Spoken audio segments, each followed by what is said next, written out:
നമസ്കാരം, ടോഷ്മാസ് കിച്ചൻ്റെ പുതിയൊരു എപ്പിസോഡിലേക്ക് എല്ലാവർക്കും സ്വാഗതം. ഞാൻ ഇന്ന് തയ്യാറാക്കി കാണിക്കുന്നത് ഒരു മുഗളായി ചിക്കൻ്റെ റെസിപ്പിയാണ്.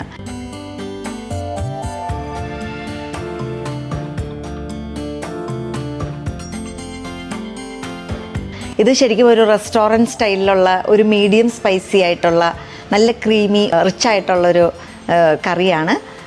അപ്പം ചപ്പാത്തിയുടെയും അതുപോലെ തന്നെ ജീര റൈസിൻ്റെയും ഒക്കെ കൂടെ നമുക്ക് സെർവ് ചെയ്യാൻ പറ്റുന്ന ഒന്നാണ്. ഇത് തയ്യാറാക്കാനായിട്ട് എന്തൊക്കെ ചേരുവകൾ വേണമെന്ന് എങ്ങനെ തയ്യാറാക്കാൻ നമുക്ക് നോക്കാം.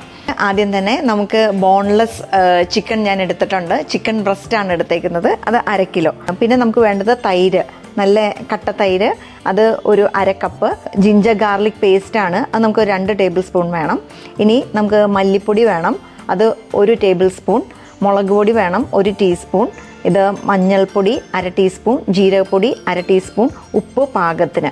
ഇനി ആദ്യം തന്നെ നമുക്ക് ഈ ചിക്കനിലേക്ക് നമ്മൾ എടുത്തു വെച്ചിട്ടുണ്ട് ജിഞ്ചർ ഗാർലിക് പേസ്റ്റ്, അത് 2 ടേബിൾ സ്പൂൺ ഇത് ചേർക്കാം. അതുപോലെ തൈര് മുഴുവനായിട്ട് ചേർക്കണം. നമ്മൾ 1/2 കപ്പ് എടുത്ത് വെച്ചേക്കുവാണ് തൈര്.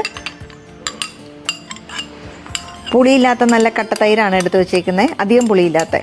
ഇനി നമുക്കിതിലേക്ക് മല്ലിപ്പൊടി 1 ടേബിൾ സ്പൂൺ ചേർക്കണം. മുളക് പൊടി 1 ടീസ്പൂൺ, അതുപോലെ 1/2 ടീസ്പൂൺ മഞ്ഞൾപ്പൊടി, ജീരകപ്പൊടി വേണം 1/2 ടീസ്പൂൺ. നമുക്ക് പാകത്തിന് ഉപ്പും ചേർക്കണം.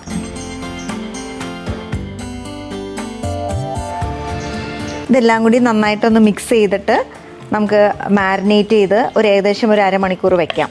നമ്മൾ കുറച്ചുകൂടി ഫ്ലേവർഫുൾ ആവാനായിട്ട് നമുക്ക് വേണമെങ്കിൽ ഇത് മിക്സ് ചെയ്ത് ഓവർനൈറ്റ് നമുക്ക് ഫ്രിഡ്ജിലൊക്കെ വെച്ചിട്ടും നമുക്ക് തയ്യാറാക്കാവുന്നതാണ്. നമ്മൾ ചിക്കൻ മാരിനേറ്റ് ചെയ്ത് വെച്ചു. ഇനി ഇത് തയ്യാറാക്കാനായിട്ട് ആദ്യം തന്നെ ഒരു നോൺ സ്റ്റിക്ക് പാൻ നമുക്ക് ചൂടാക്കാം. എന്നിട്ട് ഇതിലേക്ക് 2 ടീസ്പൂൺ നെയ്യ് ചേർക്കണം. അതുപോലെ തന്നെ 2 ടീസ്പൂൺ ഓയിലും ചേർക്കണം. റിഫൈൻഡ് ഓയിലാണ് ചേർക്കുന്നത്.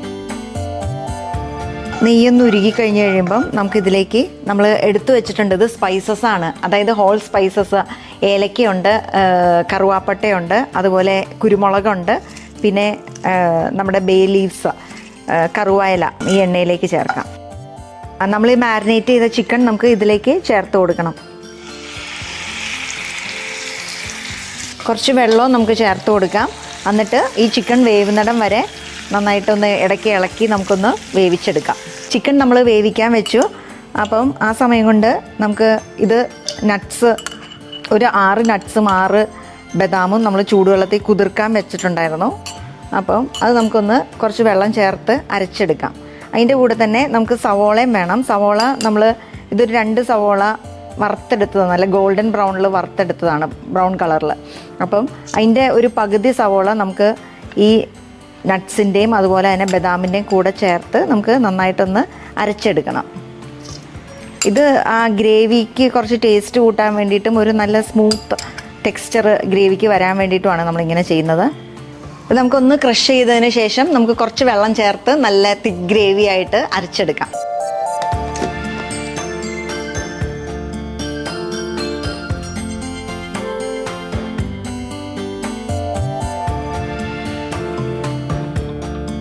നമുക്ക് നന്നായിട്ട് അരഞ്ഞ് കിട്ടിയിട്ടുണ്ട്. നമ്മളിപ്പം ചിക്കൻ വേവിക്കാൻ വെച്ചിട്ട് കുറച്ച് സമയമായി. ബോൺലെസ് ചിക്കനോ അതുപോലെ തന്നെ 1/2 കിലോ ഉള്ളൂ. അപ്പോൾ പെട്ടെന്ന് തന്നെ നമുക്ക് വെന്ത് കിട്ടും. ചിക്കൻ വെന്തിട്ടുണ്ട്. നമുക്കിനി ഇതിലേക്ക് നമ്മൾ ഓൾറെഡി വറുത്ത് വെച്ചിട്ടുണ്ട് നമ്മുടെ സവോള. ഈ സവോളയൊന്ന് കൈകൊണ്ട് നന്നായിട്ടൊന്ന് ക്രഷ് ചെയ്യണം. നമുക്ക് തീ കുറച്ച് വയ്ക്കാം. എന്നിട്ട് നമ്മൾ ക്രഷ് ചെയ്ത ഈ സവോള ചേർത്ത് കൊടുക്കാം. അതുപോലെ തന്നെ നമ്മൾ വറുത്ത സവോളയും നട്ട്സും അതുപോലെ ബദാമും കൂടിയും അരച്ചത് ഉണ്ട്, ഇതും നമുക്ക് ചേർത്ത് കൊടുക്കണം ഈ ഗ്രേവിയിലേക്ക്. ഇത് കണ്ടോ, നല്ല ക്രീമി ആയിട്ടുണ്ട്. ഗരം മസാല ചേർക്കാം. ഗരം മസാല നമ്മൾ എപ്പോഴും കറികളൊക്കെ തയ്യാറാക്കുമ്പം ഏറ്റവും അവസാനം ചേർക്കണ്ട, എന്നാലാണ് അതിൻ്റെ ടേസ്റ്റ് നിൽക്കുകയുള്ളൂ. അല്ലെങ്കിൽ അതിൻ്റെ ആ മണത്തിൽ തന്നെ അതിൻ്റെ സ്വാദും നഷ്ടപ്പെടും. നമുക്ക് ഒരു 1/2 ടീസ്പൂൺ ഗരം മസാല ചേർക്കാം. അല്ലെങ്കിൽ നമുക്ക് ചിക്കൻ മസാല ചേർത്താലും കുഴപ്പമില്ല കേട്ടോ.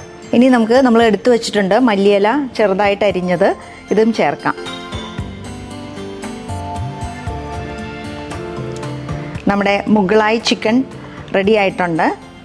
ഇതാ നമ്മൾ മല്ലിയിലയൊക്കെ ചേർത്തിട്ട് വീണ്ടും നന്നായി ചൂടായി തിളച്ച് തുടങ്ങിയിട്ടുണ്ട്. നമുക്കിനി തീ നിർത്താം.